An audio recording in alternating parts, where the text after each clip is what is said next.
हाँ नाज़रीन, drama serial कभी मैं कभी तुम की नेक्स्ट आने वाली एपिसोड में आप देखेंगे कि शर्जीना की माँ शर्जीना के कमरे में आती है और लाइट्स ऑन करके उसे कहती है कि आखिरकार तुम ये अंधेरा करके सारा दिन बैठी रहती हो कमरे में, तुम क्या साबित करना चाहती हो कि तुम तन्हा ज़िंदगी गुजार सकती हो? ऐसा हरगिज़ नहीं हो सकता शर्जीना बेटा। जिस पर शर्जीना कहेगी तो मुझे किसी के साथ की भी कोई ज़रूरत नहीं है, आप जाते हो ये लाइट्स ऑफ कर जाइएगा। जिस पर कहती है शर्जीना की माँ, मैं तुम्हें बुलाने के लिए आई थी क्योंकि मुस्तफ़ा के पेरेंट्स आए हैं। जिस पर शर्जीना कहती है वो लोग यहाँ पर क्यों आए हैं, मैं किसी से नहीं मिलना चाहती।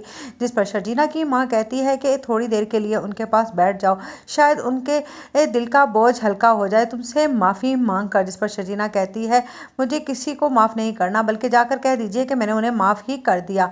जिस पर कहती है शर्जीना की माँ, तुम जानती हो अदील ने उनके साथ कितना बुरा किया है।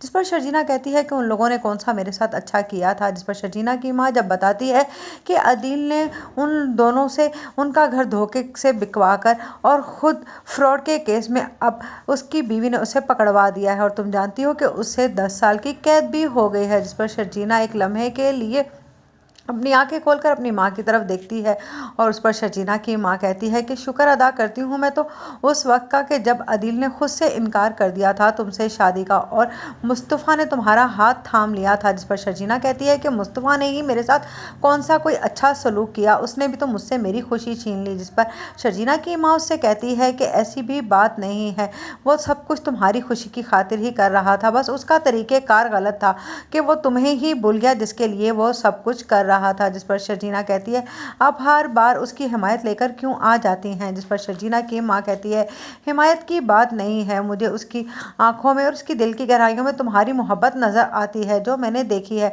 अगर तुम उसका साथ छोड़ दोगी तो वो फिर से बिखर जाएगा। जिस मुस्तफ़ा को तुमने समेट समाट कर इतना काबिल बनाया है, तुम क्या चाहती हो कि वो फिर से लोगों के दरबदर की ठोकरें खाने के लिए रह जाए। जिस पर शर्जीना को एहसास होता है कि शायद उसकी माँ ठीक कह रही है और वो मुस्तफ़ा को माफ़ करने